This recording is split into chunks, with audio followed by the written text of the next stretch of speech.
Tuloy-tuloy tayo. So, ang pangalan ko pala, nabanggitan ni Mr. Bong. Pangalan ko Mr. Sam Carbajosa ng AMIPA OFW Manigyang Saturday. Nandito rin po kami. Ang iba nagtatanong, Mr. Sam, ba't kaya nandito kami dahil sa napagawang mga services para sa inyo. Ang iba nagtatanong, Mr. Sam, ano naman ang mga services yan? Ang lagi kong sagot, ganito. Mamaya, inyong malalaman ang buong detalye sa akin.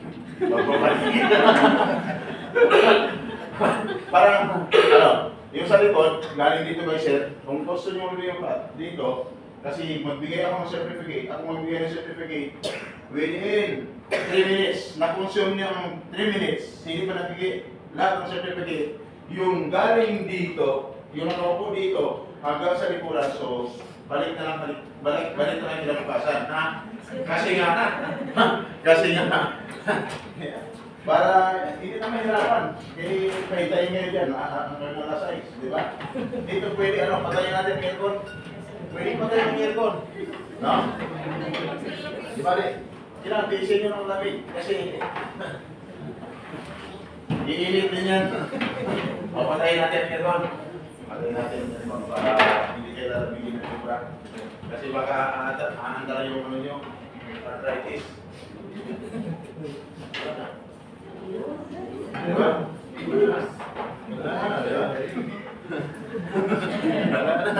Yan lang pala eh. Sabi ko na sa inyo eh. Yan lang pala eh. Okay. Dito po kasi parang ginagawa ko to araw-araw kasi remembrance ko to eh. Hindi lang remembrance ko, remembrance nyo rin. Pag oras na naalaala nyo, nung magpidos kayo, no? May encounter kayo na problema sa labas sa bansa. Pag may encounter kayo, i-search nyo lang sa YouTube channel, no? Yung Kaagapay ACTV, buksan nyo, i-search nyo yung date na nagpidos kayo. Pag nakita mo doon, January 4, pag inopen mo, mapapanood mo na yung mukha mo doon. No? Kasi bukas, lalabas na kayo. Nasa social media na kayo bukas. Ayun, di ba? Kailangan, walang nakasimangot yan. Kasi pag nakasimangot ka, hindi maganda ang dating doon. Pag nasa social media, ikaw lang titingnan doon. Ano ba yung mama? Yan ang kasimangot. Hindi niya lang makasimangot ka kasi gutom ka na. Di ba, sir? Ayan. Ayan. So, ngayon, pag inopen mo, pag sinerge mo sa, YouTube, Kaagapay Space, ACTV, makikita nyo na kayo doon bukas. Makikita na kayo doon bukas. No? Yan. Nakita nyo doon nakasalamin kulay itim. Kulay itim pala. Nakasumbrero kulay itim. Yan. Yan, walang iba. Ako na rin po yan. Parang kahawin ako ni sir eh. Ilaw lang dimirit siya. Mas pogi naman to. Doktor to eh. Saan doktor? Hindi. Engineer? Nurse? Ayan. May mga nurse tayo dito. Sino pang nurse dyan? Meron ba? Tandaan nyo, may tagapagligtas tayo ng buhay dito. Yan. Ako naman, pag may reklamo, yun. Si sir naman, tagaligtas, tagapagaling ng may mga sakit. Ikaw, ma'am, nurse ka rin. Magpagamot sana ako sa'yo. Pwede ba? Pwede ba ako akong gamutin? Okay! Grabe. Pasensya na kayo. Akala niyo, talo na no? Dinodoble ko to kasi malamig talaga. Pero kung gusto mong hiraman, mahirap po tayo kung may... Bago naman natin. Ilano ko lang to kasi may anting-anting. Paggabi kasi ginagabi ako, ito mag-iipak-pak na to. Okay. So ngayon, si Mr. Bong yung speaker nyo. May natutunan? Yes. Okay. Mabuti naman. Kasi mag-exam ako after ko na mag-talk. Yung i-exam ko, yung i-discuss niya dito kanina, ang exam ko is 150 items. Ang passing score, 149. Kaya, pag may natutunan ka, pasado ka. Kasi may natutunan ka, tama. Pag wala kang natutunan, wala kang maisagot sa exam ko. Dahil wala kang naisagot, bagsak. Kasi 149 eh. 150, isang ano lang. Pag hindi ka pumasa, wala na certificate. Kaya kayo? Sabi ni iba dyan, pagutuma na nga dito. Wala pang certificate. Mamaya ka mag-exam pa tayo. Tuturuan naman kita eh. Tuturuan ko kayo. No cheating. Parang nasa college nun ah. Sabi ng mga engineer, yung proctor namin, ano to, yung professor namin, sige, eh, may partition. Eh, sobrang hirap yung general algebra, no? Tapos expanded form, no? Given number, tapos puno hanggang doon. Tapos yun naman lang answer nun, isa lang naman, no? Yung liit-liit. Sabi nung gagawin po namin, hirap to. Eh, maraming matalino, ako hindi ko matalino eh. Sabi ko, bakit? Tanda niya, pag naghihirap, hindi ka magbibilang ng bala. Kaya magbigay na kayo ng number, pasalo lahat. Jokes, nagpapatawa lang mo. Pero alam mo sa college, pero po, lahat ng kanubuhan ng gano'n. Basta ang engineering, engineer, 75, pasalo na yun. No? Basta 75. Sa akin, puro na yun. 95. Balik ka rin yun, 65. Okay! Sa Carbaosa, nanami Pabidos. Kumusta? May isang pa din ah. Huwag na. Wala ka talagang isagot eh. Ikaw sir, exam hindi na. Exam? Palaban to. Hindi ka nataga ng palaban to? Sa buko. Parang nalabas mo lang. Tika saan ka sir? Akala ko ano kayo, alam ba? Okay! Oh, buhay na. Buhay na. May antok wala. Wala. Pagdating si part 2, walang antok. Lahat ng gutong busog. Busog na ano. Amin. Lahat ng nilalamigan, pinapawisan. Maniwala ka sa akin. Pawisan ka pag ang kasama mo. Okay. Papawisan ka. Nako, sarap nyo tumawa, no? Yung pinakamagaling tumawa dito sa harapan, mayroon kang performer diyan. Performer. Magaling kumanta. Meron? Wala? Mga performers, wala? Kasi kung mayroon, pakantahin ko lang. Tapusin ko na. Hindi na ako magpaliwanag pa na mahawak. Para magkawin na tayo. Magaling na mag-perform eh. Okay, ngayon ganito. Tuloy-tuloy ha. Gusto siya, bakit ka nandito? Ang kulit po, tanong ba ng tanong? Bakit ka nagtatanong? Gusto ko lang malaman. O magtatanong lang ako. Sino mga ex-abroad? Taas yung mga may. Ex-abroad? 4. Sino mga first-timers? Taas yung mga may. 5. 5. Sino mas marami? First-timers, ex-abroad? First-timer. Okay. First-timer. Yung mga magtataka. Bakit konti na lang yung mga ex-abroad? Bakit kayo?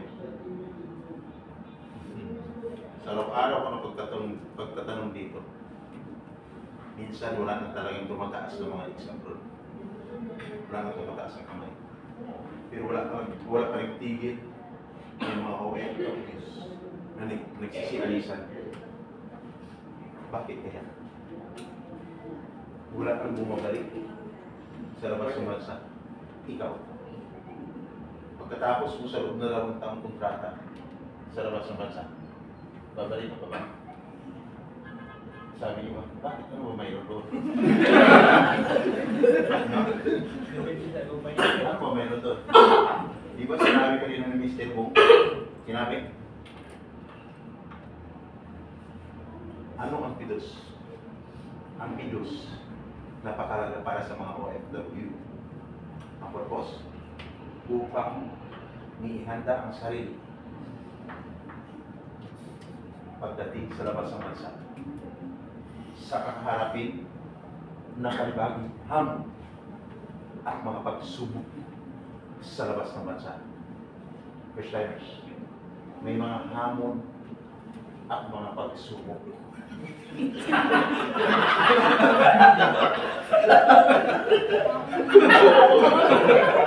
Sabi ni Iba, mama na to ah. Sabi nangihing college kami. College kami. Ano ba yan? Parang tinatakot kami. Hindi ko kayo tinatakot. Sasabihin ko lang ang totoo. Kasi ang part ko is welfare assistance just in case of emergency. More on realities ang pag-usapan natin ngayon. Yung totoong nangyayari sa loob at labas ng bansa na hindi mo alam. Hindi mo alam kung ano ang mangyayari. Kaya ako nandito. Pag-usapan. Pag-usapan natin yung batas na dapat mong malaman. Kasi bakit? Iba ang batas dito sa Pilipinas. Guys, iba ang batas doon. Ulitin ko. Iba. Iba ang batas dito. Iba ang batas doon. Na pag nagkakamali ka, mananagot ka. Sabihin mo, hindi mo naman alam. Kasi inusinti ako sa mga batas na yan, wala akong alam. Mananagot ka pa rin. Kasi mayroong kasabi na, ignorancia legis nimine is kusa. Ano ibig sabihin? Ignorance of the law excuses no one. Kaya ibig sabihin, kaya sabihin mo, hindi ko alam yun eh. No? Mananagot. Kasi, nagkaroon ka ng violation. Tama? Ang tanong, first timers, tuloy, hindi. Sabi ba, ano ba ito nangyari sa atin? Kaya, lagi mo sinasabi, pag nagtanong ako, tuloy, hindi. Ang sagot mo lang sa atin, tuloy ang laban. Walang suso. Walang atrasan.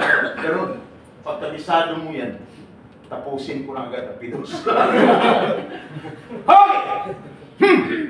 May inantok pa, wala na. Wala na. Sabi ko ng sa'yo, wala nang antok-antok pagdating sa part ko. Yan. Kita ba kayo dyan? Kita pa rin. Si Sir Nurse. May engineer? Engineer. Kaya pala eh. Engineer si ma'am. Doktor ma'am. Beautician. Beautician. Kaya mong gawin tong. Hoy! Assalamualaikum. Sagot nun. Alaikum assalam. Pag hindi ka Christian, ang sagot sa'yo, wa alaikum assalam. Tama mo. Ang iba pilosopo, ang sagot, malay ko sa'yo. Mga pilosopo, no? Sinabing, Habib, anong ibig sabihin? Ha? May alam. Anong sagot mo? Habibti. Habib. Yan ano, Habibti. Sagot mo sa akin, ma'am. Ha? Alam na. Alam mo, sir, pagdating sa labas sa mga marami kita, Shukra, tama ka? Okay, Valhal. How are you? Ha? How are you? Yan, okay, Valhal. Pag ano sagot, sir? Hindi mo alam? Alam ko, hindi mo alam. Bakit? Yung part ni Mr. Bong is part ko. Pareho kami signatory ng PIDOS. Pareho kami accredited facilitator ng UWA. Kaya lang part ko, hindi niya part. Ang daming PIDOS dito. PIDOS doon, PIDOS taas, hanggang 5th floor. Yung part nila is part ko. Yung part ko, hindi nila part.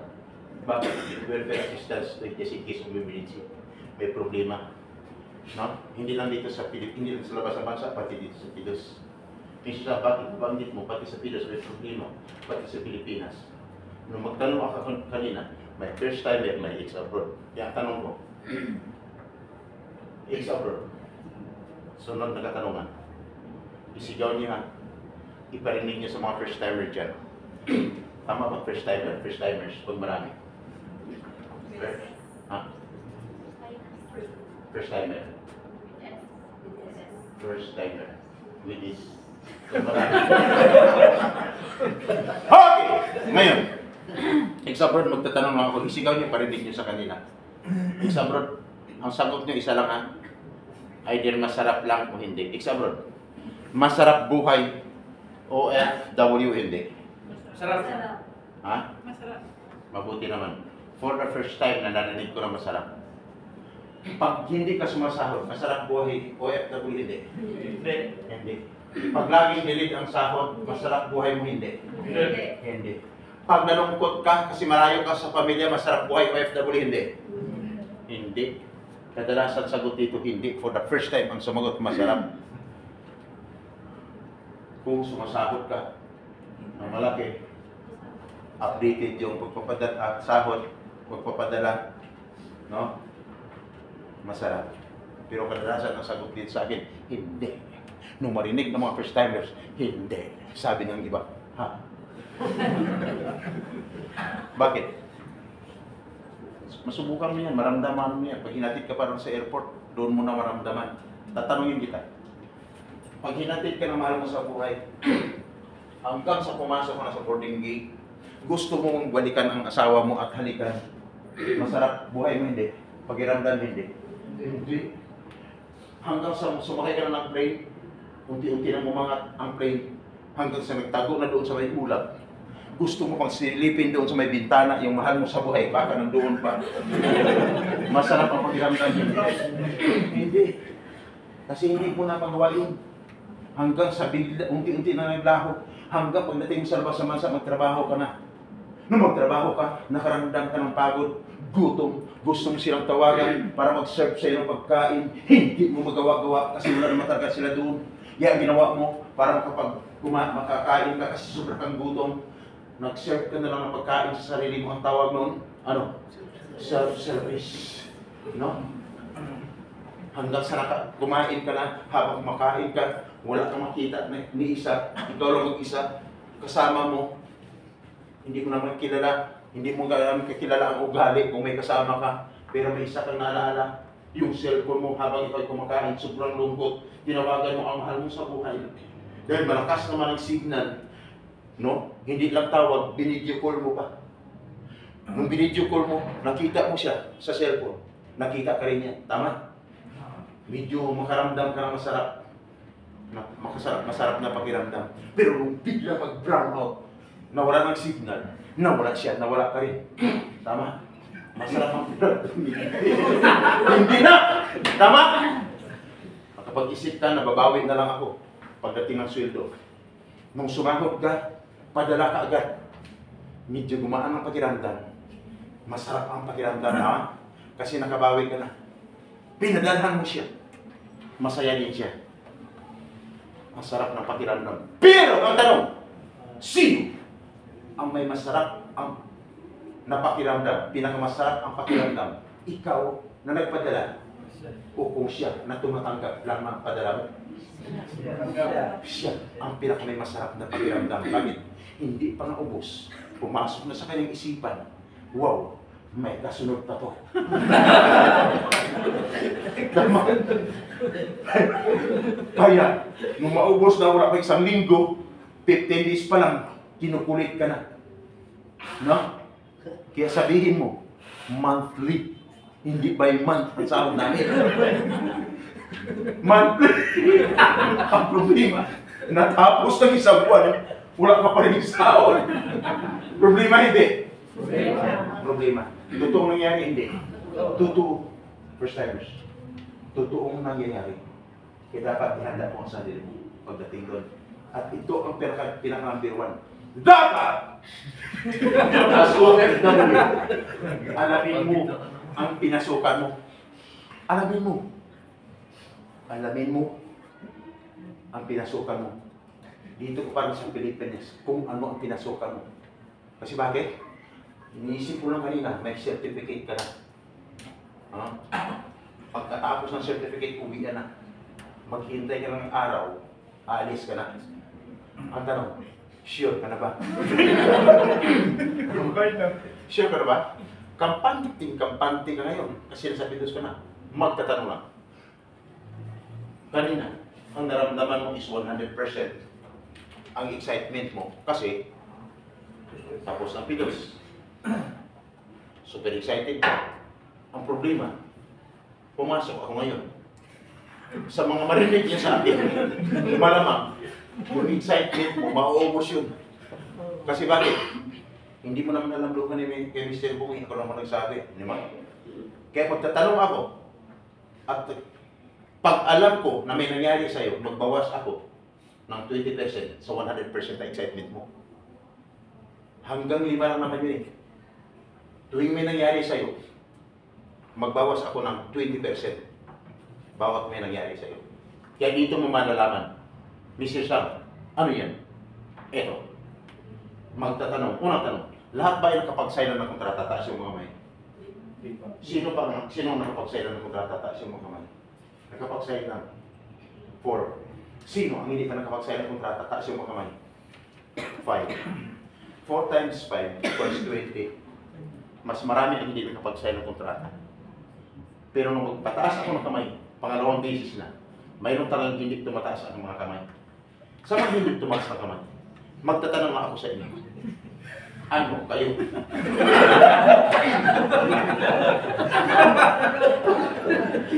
Sabi na iba dyan, nakatingin na sa akin. Pakialam ko. Ganun lang mga yan hindi sumasagot. Nung pag tinatanong, walang kibo. Alam ko na yun. Titigan lang kita sa mata, alam ko kung ano nilalaman ng isipan mo. Kasi iba, nakatingin lang sa speaker dito, tamo lang tamo. Yes. Pero sa totoo, yung focus ng mind, wala ka sinasabi doon ng speaker. Ano sa mind? Ganito. Yes sir. Nag-yes ha? Yes sir. Anong oras mo ba ulit? Pag nakawalan dito. Sabi ng iba, oo nga ako ganun din. Huli! Di ba sir, may subject tayo na psychology, no? General psychology. Alam mo, pag titigan mo pa lang sa mata, ma'am, alam ko na. Pag tinitigan lang kita sa mata, alam ko na kung anong naisisipan mo. Bakit? Sa general what is general psychology? Psychology, the study of mind and human behavior. Now, the way you act, the way you look, alam mo na kung mayroon kang psychology. Okay! Ngayon ganito. Okay ka naman. Hindi ka kinakabahan. May ano ka? Aneurysm wala naman. Nurse. Ang daming nurse dito. Okay! Sir, ngayon, ano ngayon kung hindi kami nakapag-sign ng kontrata, may nakapag-sign, mayroong hindi. Ayon sa batas ng isang OFW, bago siya mag-pidos, dapat siya nakapag-sign ng kontrata. Sabi ni Baka, sign ng kontrata. Bakit kung may wala pa? May ibig sabihin, bawas ng excitement mo ng 20% na 100. Bawas ng 20%. Ang natira is 80%. Hindi na. Tama? At dapat, after mag-pidos, siguro na rin mag-alis na ang isang OFW. Bakit? No? Hindi siya nakapag-pidos. Nasa batas kasi yan. Dapat isang OFW mo lang mag-apply at nabisahan. 60 to 90 days prior, dapat na-deploy ka na. Ibig sabihin, 2 hanggang 3 buwan. Ang tanong, lahat ba? Hindi pa umabot na ng 3 months? Nasa batas pala yan, Mr. Samies. Kaya kung lumagpas ka, may ibig sabihin, may problema ka. Iba 10 months na hindi ka rin nakapis. Ngayon pa lang nagpidos, may problema. Another 20%. Ang ibabawas ko doon sa excitement mo.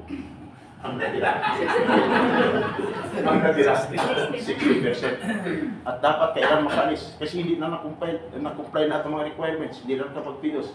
Ang iba dyan nakapagbayad ng placement fee. Tama? Pag nagbayad ka ng placement fee, ang salary mo is 20,000. Magkano dapat ang maging placement fee? Dapat equivalent if 1 month salary. Sabi ni ba? Ha? 1 month salary? Bakit sa atin sobrang laki? May ibig sabihin, another 20% ang ibabawas mo sa 60%. Ang natira is 40%. Yun ang sa batas yan. At least alam nyo, it's abroad. Ngayon yung ko alam, no? Kasi Ngayon mo lang nalaman, kasi sa pinagpilusan mo dati noon, wala naman talaga ako doon. Ngayon mo lang nalaman, kasi nandito ako ngayon, tama sir? Okay. Another 60. Another 20% ang natira is 40%. At dapat, pag nagbayad ka, sa lugar? Sa Jollibee, sa Chowking, sa McDo, sa Max Mall Hotel o Restaurant, wala sa lamangit kung naroon dapat sa loob ng agency. Sabi ni ba, ha? Agency? Bakit kami Jollibee? Ang iba, sir, kami sa Gcash. Another 20%, ang ibabawas ko sa iyo, dapat sa loob ng agency. Pag nagbawas ako ng 20%, sa 40% na excitement mo, ang natira is 20% na lang. At dapat, pag nagbayad ka, ano mayroon? May ko lang resibo. Sabi ni ba, resibo? Wala. Kami, wala. Yan ang sinasabi. Ibig sabihin, patay kang bata ka. Dapat may resibo. Kaya kung magbukas ako ulit ng 20%, ubos na ang excitement. Ang tanong, tuloy, hindi. Grabe, lupit na tanong ano. At least alam nyo, no? Alam nyo na yan pala ang mga tamang proseso bago ka umalis, bago ka magpidos, no? At dapat, pag nakapagpidos ka, dapat siguro din makapag-flight ka na.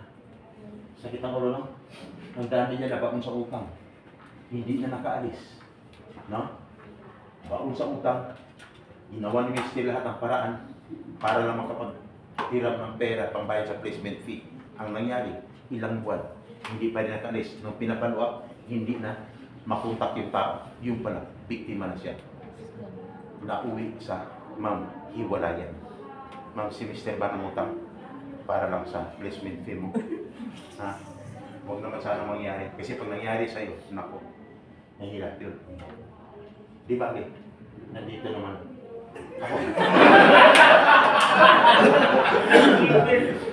Dito, lagi. Mga nurse, sa labas naman sa, nakaalis yan, 5 taon na. 5 taon sa labas naman sa, naalaala pa rin ako. Sabi sa akin, Mr. Sam, ako po ito, yung nurse, nakausap ko dati. Alam mo, Mr. Sam, nakalimutan ko na si Mr. po. Ikaw, hindi pa rin kita na. Parang patawa lang. Ma'am, dahil sa problema, naalala niya ako. Dahil sa problema. Kasi nagbibigay din ako ng number ko. Ang number ko 094-809-997-0-635-35-480, ma'am. Ma'am, gusto mo. Ibigay ko sa iyo mamaya. Gawin siya ng misis ko. Hindi.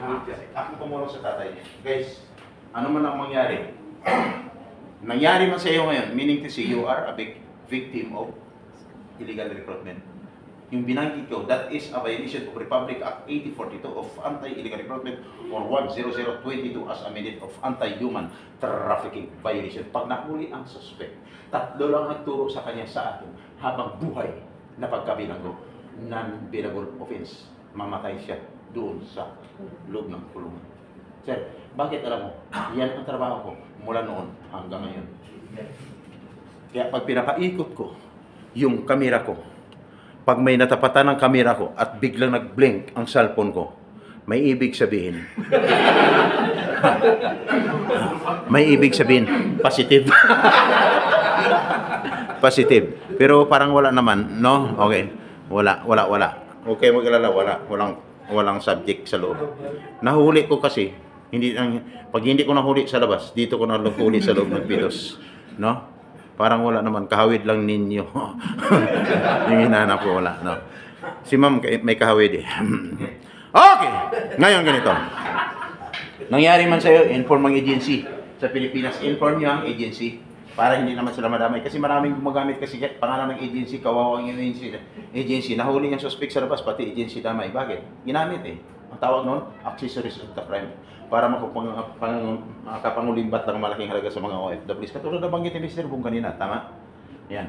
Kaya dati, year 2000 pa lamang, wala pa itong mga pidos dito, wala pa ito. Pating Bangko de Oro, wala pa ito. Yung hotel na yan, wala pa yung dati. No? Yan ang tayo yan, shopping. No? Yan sa mga kipag-meet kayo dyan yan. Ma'am, tulungan mo ako, mag-apply din ako. Nagpag-meet sa akin. Diyan saan ka na? Anong height mo? Sabi ko, 5'7". Malaki yun. Anong katawan mo? Maliit lang, ma'am. No? Dala mo ng pera mo? Yes, ma'am. Dala ko na. Saan ka na diyan? Saan ka na? Sabi ko, nandito na ako sa likod mo. Ping! Di ba? Ganun lang. Kaya ingat ha. Nakipag-meet din ako sa labas. No? Nakipag-meet din ako. Kaya ingat. I-inform ang iyong agency, kausapin na maayos. No? Para hindi